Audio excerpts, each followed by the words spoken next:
बेशक अल्लाह और उसके सब फरिश्ते नबी मुकर्रम सल्लल्लाहु अलैहि वसल्लम पर दरूद भेजते रहते हैं। ऐ ईमान वालो, तुम भी उन पर दरूद भेजा करो और खूब। आऊज़ु बिल्लाहि मिनश्शैतानिर्रजीम, बिस्मिल्लाहिर्रहमानिर्रहीम। लाखों करोड़ों दरूद व सलाम आक़ाए दो जहां सल्लल्लाहु अलैहि वसल्लम की ज़ात अक़दस पर जो वजह वजूद कायनात हैं। अल्लाह रब्बुल इज़्ज़त अपने कलाम पाक में फ़रमाता है, इन्नमा युरीदुल्लाहु लियुज़हिबा अन्कुमुर रिज्सा अहलल बैति व युताहिरकुम तत्हीरा। सूरह अहज़ाब आयत नंबर 33। बस अल्लाह यही चाहता है कि रसूल के अहले बैत तुमसे हर किस्म के गुनाह का मैल और शक व नक्स की गर तक दूर कर दे और तुम्हें कामिल तहारत से नवाज कर बिल्कुल पाक व साफ़ कर दे। ये आयत आक़ाए दो जहां सल्लल्लाहु अलैहि वसल्लम की अहले बैत के फ़ज़ाइल के बारे में आगाह करती है और उनकी तहारत व पाकीज़गी और उनके मकाम के बारे में हमें बताती है। ये जो अल्लाह पाक ने कहा कि यानी अल्लाह ताला ने अहले बैत से हर किस्म का रिजस दूर करने के लिए और इन्हें पाक व साफ़ करने का इरादा कर लिया है। अल्लाह का इरादा और चीज़ है, इंसान का इरादा और चीज़ है। इंसान का इरादा कर लेने के बाद उसकी तकमील का यकीनी तौर पर नहीं कहा जा सकता कि वो कितना वादा पूरा हुआ, कहाँ तक हुआ भी या नहीं हुआ। लेकिन जब अल्लाह रब्बुल इज़्ज़त किसी चीज़ का इरादा कर लेते हैं, जैसे कि कुरान हकीम में अल्लाह पाक ने फरमाया, इन्नमा अमरुहु इज़ा अरादा शैअन अन यक़ूल लहू कुन फ़यकून। यानी जब अल्लाह किसी अमर का इरादा कर लेते हैं तो उसके लिए सिर्फ़ इतना ही कह देते हैं कि हो जा, तो वो काम हो जाता है। गोया अल्लाह रब्बुल इज़्ज़त ने ये जो अहले बैत की तहारत का इरादा कर लिया, अहले बैत को पाक व साफ़ करने का इरादा कर लिया, तो अल्लाह का ये इरादा बिलाशुबा किसी मुबालगे का शिकार नहीं है और ये बतारीक आसन अल्लाह ताला ने इस इरादे को पूरा किया और इसकी तकमील की। अब अहले बैत से मुराद कौन है? अहले बैत के तयन के लिए ये चार अक़वाल हमें मिलते हैं, आले अली, आले अकील, आले जाफ़र और आले अब्बास। ये चार अज़ीम हस्तियाँ यानी अहले बैत से मुराद वो हस्तियाँ और मुबारक घराने हैं जिन पर अल्लाह ताला ने और अल्लाह के रसूल ने ज़कात और सदक़ात को हराम कर दिया है। ये सदका और ज़कात लेते नहीं बल्कि निकालते हैं। ये इन हस्तियों और घरानों की शान नहीं और ये उनकी अज़मत के मुनाफी है कि वो ज़कात लें या सदक़ात लें। यानी ये चार घराने खानवादा नबूवत का हिस्सा माने जाते हैं। अब हजूर नबी करीम सल्लल्लाहु अलैहि वसल्लम से एक हदीस से इसका इशारा मिलता है कि हसनैन करीमैन खेल रहे थे और पास ही सदक़े की खजूरों या ज़कात की खजूरों का ढेर पड़ा हुआ था। उनमें से एक खजूर इमाम हुसैन ने उठाई और अपने मुंह में डाल ली, तो आका अलैहिस्सलातु वस्सलाम ने अपनी मुबारक उंगलियों से उनके मुंह से वो खजूर निकाल दी और फरमाया कि तुम्हें नहीं मालूम कि आले मोहम्मद सदका नहीं खा सकते। तो गोया ये हदीस मुबारक इस बात की तईद करती है कि अहले बैत का इतलाक़ उन घरानों पर होता है कि जो सदका व ज़कात के हक़दार नहीं हैं। फिर फरमाया, कुल ला अस्अलुकुम अलैहि अजरन इल्लल मवद्दता फ़िल कुर्बा, कि मैं तुमसे कार नबूवत की तकमील के लिए कोई अजर या सिला और मज़दूरी नहीं मांगता, मैं सिर्फ़ तुमसे इनकी मोहब्बत का तकाज़ा करता हूँ। गोया अहले बैत की मोहब्बत हमारे लिए लाज़म करार दे दी गई और अहले बैत की मोहब्बत के बग़ैर ज़िंदगी का कोई सलीका समझ में नहीं आता। اب جن اشخاص میں، جن دلوں میں اور جن نفوس قدسیہ کے سینوں میں اہل بیت کی محبت ہے، وہ طہارت میں یقیناً ان کی فیضیاب ہے۔ اہل بیت میں کیا صرف یہ 4 گھرانے شامل ہیں اور ازواج مطہرات نہیں؟ ازواج مطہرات اور اہل بیت یہ 5 تن پاک، یعنی آقا دو جہاں صلی اللہ علیہ وسلم، حضرت علی المرتضیٰ، سیدہ فاطمہ الزہرا، امام حسن و حسین شامل ہیں۔ اور بلا شبہ ازواج مطہرات چونکہ گھر والوں میں سے ہیں، اہل بیت میں سے ہیں، تو وہ بھی انہی کے اندر شامل ہیں۔ یہ صرف اہل کسا نہیں ہے۔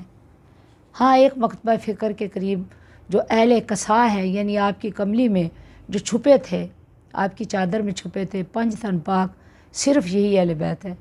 نہیں، بعض مورخین اور دوسرے محدثین اور مفکرین کے قریب جو اہل بیت ہیں ان میں ازواج مطہرات بھی شامل ہیں، نہ اکیلے 5 تن پاک اہل بیت ہیں اور نہ اکیلی ازواج مطہرات اہل بیت ہیں۔ تو یہ بات تو کلیئر ہو گئی۔ تو آقا علیہ الصلوۃ والسلام نے جب یہ ان چاروں کو اپنی کملی میں یا کسا میں چھپایا تو کہا اللہم ہؤلاء اہل بیتی، یا اللہ یہ میرے اہل بیت ہیں، میں ان سے محبت کرتا ہوں تو تو بھی ان سے محبت فرما۔ تو گویا آقا علیہ الصلوۃ والسلام نے ان سے محبت کے لیے اللہ تعالیٰ سے بھی ریکویسٹ کی، اور پھر اہل ایمان کو فرمایا، اللہ رب العزت سے کہا کہ من احباہا احبانی ومن ابغضہا ابغضنی، یا اللہ جو ان سے محبت کرے تو ان سے محبت کر، اور جو ان کا بغض اپنے سینے میں رکھے تو بھی ان سے دشمنی کر۔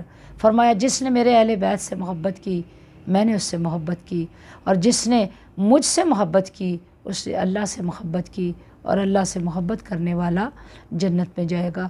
گویا اہل بیت، ازواج مطہرات اور 5 تن پاک وہ عظیم ہستیاں ہیں جن کو اللہ رب العزت نے ہر طرح کی نجاست سے پاک فرما دیا ہے، اور جن کا مقام اتنا اونچا اور بلند تر ہے کہ ان کی محبت ہمارے لیے واجب کر دی گئی ہے۔ اگر ان کی محبت کے بغیر ہم ہیں تو اس کا مطلب ہے کہ ہمارا ایمان مکمل نہیں ہے۔ آقا علیہ الصلوۃ والسلام کو اپنے اہل بیت سے محبت ہی بہت زیادہ تھی۔ 5 تن پاک، اس میں تن رسول ہے، تن فاطمہ ہے، تن علی ہے، تن حسن ہے اور تن حسین ہے۔ تو اللہ رب العزت کیوں نہیں چاہے گا کہ ان عظیم ہستیوں سے ہر قسم کی ناپاکی، پلیدگی اور نجاست کو دور فرما کر انہیں خوب طاہر و پاک کر دے، اور ان کو ایک مثال بنا دے جو قیامت تک کے لیے تمام جہانوں کے لیے ایک مثال ہوں، اور جن کی ہستیاں ایسی عظیم ہستیاں ہوں کہ جن کو فالو کرنا ہر اہل ایمان اپنے لیے باعث فخر سمجھے۔ تو گویا یہ آیت تطہیر ان تمام عظیم ہستیوں کی کے فضائل کے لیے بیان ہوئی۔ اب کچھ لوگ یہ کہتے ہیں کہ جو مباہلہ میں شریک تھے، جن کو آقا علیہ الصلوۃ والسلام نے اپنی چادر میں یا کملی میں چھپایا تھا، وہی اہل بیت ہے۔ نہیں، آقا علیہ الصلوۃ والسلام کی ازواج مطہرات بلا شبہ وہ بھی اہل بیت کے اندر شامل ہیں، کیونکہ جب مباہلہ ہوا تھا تو اس میں آقا علیہ الصلوۃ والسلام نے یہودیوں سے، نصارہ سے کہا تھا، نصارہ کے ساتھ جو وفد مباہلہ کے لیے مدینہ آیا تھا تو آپ نے کہا تھا فَقُلْ تَعَالُوا نَدْعُوا أَبْنَاءَنَا وَأَبْنَاءَكُمْ وَنِسَاءَنَا وَنِسَاءَكُمْ وَأَنفُسَنَا وَأَنفُسَكُمْ۔ تو اس میں بیٹوں، عورتوں اور ازواج کی بات بھی ہوئی ہے، تو بلا شبہ اس میں اہل بیت میں یعنی گھرانہ مصطفیٰ میں ازواج مطہرات بھی شامل ہیں۔ گویا قرآن پاک کی اس آیت، سورہ احزاب کی آیت نے یہ بات ڈکلیئر کر دی، واضح کر دی کہ اہل بیت سے مراد یہ افراد ہیں۔ آقا دو جہاں صلی اللہ علیہ وسلم کو اپنی اہل بیت کی محبت اتنی عظیم تھی کہ کہا ان کی محبت اور مودت تم پر لازم ہے، یہ اس سفینہ نوح کی طرح ہے کہ اگر اس میں کوئی سوار ہو گیا تو نجات حاصل کر جائے گا۔ یعنی اہل بیت کی محبت ایمان کی کسوٹی ہے، اور ان سے محبت نہ کرنا बुग़्ज़ रखना गोया आका अलैहिस्सलाम से मोहब्बत न करना है।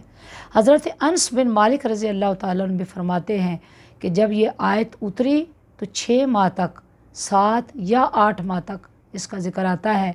आका अलैहिस्सलाम का मामूल ये था कि आप हर रोज़ नमाज फ़जर के लिए निकलते तो सैयदा फ़ातिमा तो ज़हरा सलामुल्लाह अलैहा के दरवाज़े पर खड़े होकर आवाज़ देते, अस्सलातु या अहलल बैत, ए अहले बैत, नमाज का वक्त हो गया। तो फिर इसके बाद ये आयत पढ़ते। तो ये आयत इन 5 तन पाक और अज़वाज मुत्तहरात के बारे में ही नाजिल हुई है। अब यही वजह है कि आका अलैहिस्सलाम ने इनसे मोहब्बत और मवद्दत की हद दर्जा तलकीन फरमाई। फरमाया, लोगों, अपनी ज़िंदगी में अपनी औलाद को 3 चीज़ें सिखा दो, कुरान से मोहब्बत, अहले बैत से मोहब्बत और अपने नबी से मोहब्बत। फरमाया कि जो इनसे जुदा हो गया वो मुझसे जुदा हो गया। फरमाया, मेरी अहले बैत और कुरान की मिसाल एक सफ़ीने की है, यानी अहले बैत कुरान से जुदा नहीं है और कुरान अहले बैत से जुदा नहीं है। आका अलैहिस्सलाम ने ये फरमाया कि इनकी मोहब्बत ईमान का हिस्सा है। ईमान की तकमील अगर चाहते हो तो अहले बैत की मोहब्बत, इतरत व ज़ुर्रियत की मोहब्बत, हसनैन करीमैन की मोहब्बत अपने सीनों में जगा लो, पैदा कर लो। क्यों? जिस सीने में हुसैन की मोहब्बत उतर जाती है, अहले बैत की मोहब्बत उतर जाती है, वह सीना हर किस्म के हसद से, बुग़्ज़ से, अनाद से पाक हो जाता है। दुआ करते हैं कि अल्लाह रब्बुल इज़्ज़त हमें अहले बैत के फ़ज़ाइल, अहले बैत का मकाम और अहले बैत से मोहब्बत की तौफ़ीक़ अता फ़रमाए और उनके फ़ज़ाइल को सुनकर उन्हें अपने सीनों में उतारने की और फिर उसके मुताबिक उनसे मोहब्बत करने की अज़ीम दौलत से नवाज़ दे। आमीन। अस्सलामु अलैकुम व रहमतुल्लाहि व बरकातुहू।